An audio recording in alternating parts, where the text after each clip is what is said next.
On behalf of Iowa City People for Justice in Palestine, I would like to welcome you all to tonight's special program. Before introducing tonight's guests, I would like to make a couple of quick announcements. First, our group, PJP, meets the first and third Tuesdays of every month at Megabyte Middle Eastern Restaurant in Iowa City. Also, we have free literature on the tables in back, as well as a sheet if you'd like to sign up for our listserv. Second, on your chairs, you will find information about the upcoming conference, U.S. Policy in Palestine, Israel, Engaging Faith Communities in Pursuit of a Just Peace, which is to be held at Our Lady of the Sacred Heart Church, Ankeny, Iowa, on Friday, October 14th and Saturday, October 15th. Keynote speakers include Phyllis Bennis. The event is sponsored by the American Friends Service Committee. You can see their website for further information or talk to us. Joe Sacco, an acclaimed journalist, activist, and a graphic novelist, is coming to Iowa City. He will be appearing at Shamba Auditorium on Friday, October 7th at 7:30 p.m. as part of the University of Iowa Lecture Series. Joe Sacco has written 2 books, Palestine and Footnotes in Gaza, which highlight the occupation and reveal dark chapters in history of which few Americans are aware. Finally, some housekeeping details. Question cards and pens have been provided for those who would like to ask questions of our panelists at the end of tonight's event. Needless to say, this is an emotional and controversial topic. We ask that people do their best to be civil, quiet, and courteous throughout, but we also frankly warn that any disruption of public events in the library is a violation of city ordinances and can become a police matter. As a courtesy to our speakers, we ask that you silence any cell phones or electronic devices. No photographing or recording of this event other than what we have arranged is permitted. Now to our topic and panelists. Earlier this year, President Mahmoud Abbas of the Palestine Authority announced his intention to apply for recognition of Palestine as a member state of the United Nations with full voting rights. He is expected to make this formal application a few days from now. Full membership, which requires Security Council approval, is expected to be vetoed by the United States. But the General Assembly, in which the United States has no veto power, may still vote to recognize Palestine as a non-voting member, an important symbolic victory. Palestine will then be able to participate in a number of international organizations and widen its appeal to the conscience of the world. What does the Palestinian move towards independence and freedom mean for us as Americans, for the Middle East, and for the world as a whole? Tonight's panelists come to the issue from many different angles, but all share a wealth of knowledge and experience concerning Palestine, the legacy of dispossession and occupation, and the movement for justice and peace. Let me now introduce them one by one. From your left on, please hold your applause until I've introduced them all. Patrick Hitchen is a professor of neurosurgery and biomedical engineering at the University of Iowa. He was born in Amman, Jordan, of a Palestinian mother and British father. He grew up in Beirut and earned his Bachelor of Science and MD degrees from the American University there. Prior to 1967, he traveled frequently in Palestine, visiting family and friends in Jerusalem and Amman. He has lived in Iowa City since the 1970s. Tonight, he will give us a short history of Palestine and the tragedies of continued dispossession and occupation. Shams Ghonaim is a retired medical researcher at the UI College of Medicine and Dentistry. She's a veteran community and interfaith activist. She was born in Cairo but has lived in the United States since 1967. She has served as Iowa coordinator for the Muslim Public Affairs Council, has been on the executive committee of the Iowa City Mosque, and is on the board of directors of the American Civil Liberties Union of Iowa. She holds degrees in agricultural engineering from Cairo and the US. Her personal experience coincides with large stretches of the historic tragedy of Palestinian dispossession and includes memories of Gaza when it was a vibrant place before the horrors of the current siege. She strives to be a voice for Palestinians under siege and for a peaceful solution to the conflict. And finally, Dr. John Dabeet is president of Americans and Palestinians for Peace. He is an economist and statistician, currently at Muscatine Business College. He was born in Jerusalem, Palestine, and grew up in Ramallah. He was one of the leading student activists in the occupied territories and was imprisoned several times for nonviolent protest by Israeli authorities. He earned his undergraduate degree at Bethlehem University and his PhD at the University of Iowa. He has been an advocate of Palestine's freedom for many decades, has worked closely with the PA and NGOs, and is currently coordinating Palestine statehood activities in the United States. He will speak to us tonight about life under occupation and the movement for the recognition of Palestine as an independent state. Thank you. And Dr. Hitchin.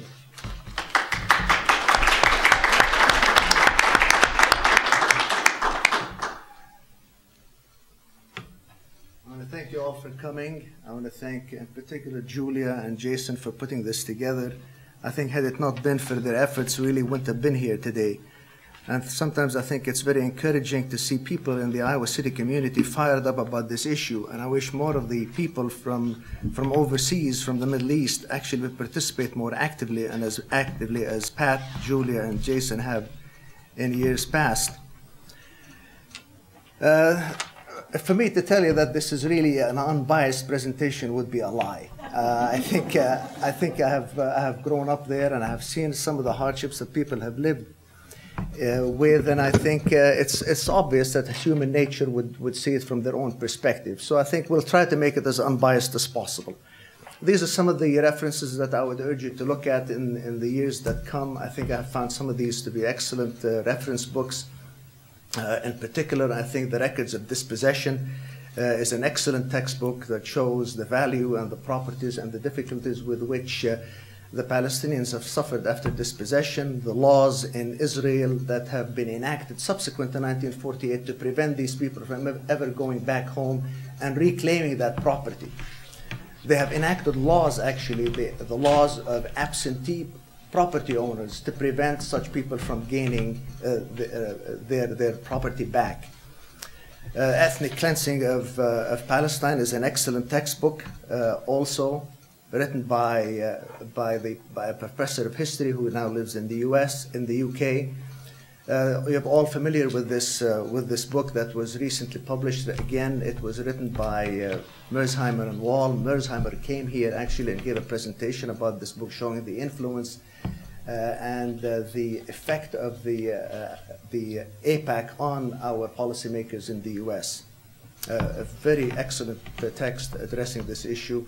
The most recent book I read actually was in Arabic, and it was by a couple of professors of mine, and I urge you probably to pick up a copy of this when it becomes when it's published in English. The topic we address today is Palestine. This is the area of Palestine that lies between the Mediterranean and the Jordan River and the Dead Sea. It was called Palestine between the years of 450 BC to 1848. It was called Palestine years and hundreds of years and thousands of years before there ever was an Israel.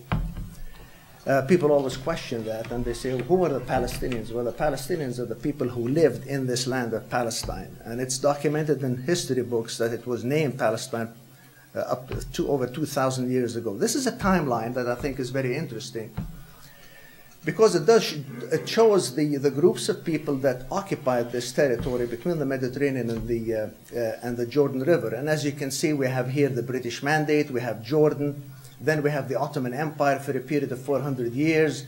We see the followers of the Prophet, the caliphs that followed Muhammad, and then we see the Umayyads, the Abbasids, we see the Ottomans, and then before that we see a small period of time for the Crusaders. Before then we had the Babylonians, the Assyrians. So a lot of people have occupied this territory. It is not a single people or a single group of tribes, as sometimes is conveyed upon us. Historically, we know the Prophet Muhammad started the Islamic expansion in the 7th century, and this went on for the majority of the 1500 years thereafter. The Ottomans took over in 1517 up till the First World War for a period of 400 years, and then we see these various periods. If you look at the Palestine under the Ottoman rule, again, it was divided into what they call wilayat, or provinces. We don't see anywhere the name of Israel on this map for over 400 years. If you look at the occupation of this territory, you see that it's actually divided equitably. Again, this is taken from this resource, and I think it's duplicated in several historical texts, that the Ottomans occupied it for a period of 400 years, the Arabs roughly the same period of time, the Romans for 700 years, the Jewish people for 400 years, and the Egyptians for about 600. So I think this is not a single group of period that occupied that land for 2,000 years. It is not. A lot of people have lived there, and this is my family actually. This is my mother, and I think this is my uncle, my grandmother. And it just goes to show that people from all walks of life, some of you here probably have relatives who have lived in Palestine, and they can trace their ancestry back. This is my uncle at his wedding in 1946 in Jerusalem. If you look at the historical texts and records of the various convents in Jerusalem and Palestine, you will find that many of these families, including my own, go back to the 17th century. So, I mean, Arabs lived there and had a history and a culture and a heritage for many years, for hundreds of years before then. There was a move towards the creation of a state of Israel, and this movement started around the end of the 19th century. It was initiated by a visionary called Theodor Herzl. Theodor Herzl had witnessed the persecution of Jews in Europe. He had seen that they had suffered discrimination, and he was a journalist, and he had actually covered a court-martial of a French soldier who had been accused of treason in France, and he decided, I need to do something. So he started this movement of Zionism and was able to initiate actually several congresses for the creation of the Zionist movement and an intention of developing a homeland for the Jews. He was a very prolific and very influential individual. He traveled to Constantinople. He met with the Sultan of the Turkish Empire. He met with the Kaiser Wilhelm of Germany, trying to persuade them how important it is to create a homeland. And he was the author of books. Initially, they were able to get some concessions from the British, who were influential in the Middle East, and they were promised that maybe he would try to negotiate maybe Cyprus and the Sinai Peninsula as a possible homeland for the Jews. Then they negotiated and agreed maybe on Uganda. Later, it became apparent that maybe other options were available, including Argentina and Palestine. Finally, the Uganda option remained with the Zionist movement for about 6 years. It was finally abandoned at the 6th Congress. So it goes to show that actually several options were discussed, and it wasn't Palestine alone as we know it. This is what Palestine looked like at the end of the 19th century. You can see all of these were Arab villages. The number of Jewish colonies were actually, you can count them on one hand. The slogan that was instigated and promoted was that Palestine was a land without a people, and we had a people without a land, and this is where we wanted to go. And people, accepted this, and they got fired up about it. If you look at the population, the Arabs were had a majority of about 10-1 at the beginning of the 20th century, and with all the mass immigration and the facilitation by the British and the Western powers, that ratio went up to 3-1. But it was never a majority of Jews, even including 1948 when the State of Israel was created. The British and the French decided they were going to divide the Middle East into French and British territories, and this played well with the Zionists, because they were able, through their influences, to approach the British government. And at that time, in 1917, they were able to get a concession from Arthur James Balfour, who was at the time the Prime Minister. And they were able to get a concession from him that if the British were able to win and beat the Ottomans and the Germans, they would create a homeland for the Jews, as long as none of the indigenous populations suffered any persecution. It's very ironic that this was included in this Balfour Declaration, and yet the Arabs have suffered immensely in spite of this declaration of the Balfour statement. And when the Allies won, the British were assigned a mandate of Palestine, with the idea of preparing the land for the takeover by the Jews and the Zionists. Again, it was intended to protect the interests of the Arab minority. And this was part of the mandate of the League of Nations. Now, the League of Nations had preceded the United Nations and had been created by Woodrow Wilson, the President of the United States, who actually received the Nobel Prize for the League of Nations. Now, there were many ways of trying to decide how we're going to divide this Palestine, because the Balfour Declaration, the mandate, the League of Nations all decided, yes, we needed to create a homeland for the Jews, but at the same time we have to protect the interests of the Arabs. So this is one of the options. This is the Peel. The Peel Commission came up with this particular plan, but there were many others. How are we going to divide this? Finally, they decided, based on Resolution 181 that was presented to the General Assembly of the United Nations. Again, the creation of the State of Israel did not go through the Security Council. It went through the General Assembly. And I think we should follow suit and do the same thing as the Israelis did by approaching the General Assembly rather than the Security Council. But they were able, through the Security Council Resolution 181, they were able to get the land of Palestine divided into two sectors, into an Arab and into a Jewish sector. And this is the way they divided it. There were 6 sectors. 3 were going to be Arab. Then the Arab sectors are in red, and the green sectors would be the Israelis. They would all be connected by small bridges. And as you would expect, just much like in 1947 as it is today, these votes were cast based on party lines. The US, Russia, France, and the Western countries voted in favor of. The Arab countries around Palestine voted against. And surprisingly, the United Kingdom recognized how unfair this partition of Palestine was, that they abstained from a vote. I mean, they had been mandated control of the West Bank for over 50 years with the idea of preparing the land, but finally, towards the end, they realized how unfair it was to the Arabs. They decided they were abstaining. It's interesting to know that this vote was cast with a lot of manipulation behind the scenes. This was not a clear-cut vote. It took 3 tries to get the General Assembly to approve Resolution 181. And if you look at this, many countries were actually intimidated. Greece was threatened with loss of foreign aid. Harvey Firestone of Firestone rubber tires threatened Liberia with a rubber embargo. Dean Rusk, who was the head of the State Department, said The pressure and arm twisting applied by American and Jewish representatives in capital after capital to get that affirmative vote is hard to describe. Paraguay, the Philippines, Haiti, and other countries reversed their positions.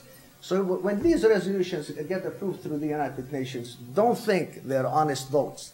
There is a lot of behind-the-scene arm twisting, intimidation, bribery that takes place to get these things approved. And I don't think the times have changed much. Now, even John Glubb, who was an officer in the British Army, recognized how unfair this division was. And he said that 60% of the area of Palestine, including the fertile coastal plain, was given to 1/3 of the inhabitants. And here's a man who had dedicated his life and continued to serve in the Jordanian army years later. In 1948, the State of Israel was declared on May 14th, and the Arabs decided this was against what's in our best interest, and they waged war against the Israelis. And I think this is totally understandable. Here is a group of people whose land is being divided by some authorities or organizations thousands of miles away without adequate representation on their part. The State of Israel was never a negotiated settlement between Arabs and Israelis. It was approved and divided by the United Nations thousands of miles away from the land of Palestine. This is what we started out, as we showed at the beginning, with the land of Palestine, with a few Jewish settlements. This is what the United Nations divided into the 6 sectors. In 1949, after the armistice and the war was settled, and this is what we have today. So we have gone from this to this to this to this. And still, we are expected to negotiate directly with the Israelis to see how can we regain more territory. If you look at the amount of displacement as a result of the creation of Israel, it's about 700 to 800,000 Palestinians who were forcefully expelled from the State of Israel. These people did not leave of their own accord. These people were forcefully expelled and their homes demolished. If you look at the book by Ian Pappy, in which he says, the Israelis made a concerted effort to forcefully expel and terrorize into leaving their homes in numbers of 800,000. They demolished 530 villages, 11 urban neighborhoods were displaced. This is a true example of ethnic cleansing. I'm not saying this is ethnic cleansing. Ian Pappy, he's a professor of, he's a Jew, he's a professor of history, and now teaches at the University in London. This is what we had. Now we have all the exodus of these Palestinian refugees, and they're scattered in 50 refugee camps throughout the Middle East. They're in Lebanon, they're in Syria, and they're Jordan. And some of them are in Gaza. The United Nations enacted Resolution 194 and declared that according to Resolution 194, the refugees have every right to return, and if not, they're duly to receive compensation. Nothing has been done in that regard. Israel has refused to accept a single Palestinian refugee back to their homeland or providing compensation. The US has done nothing to, in fact, enforce this.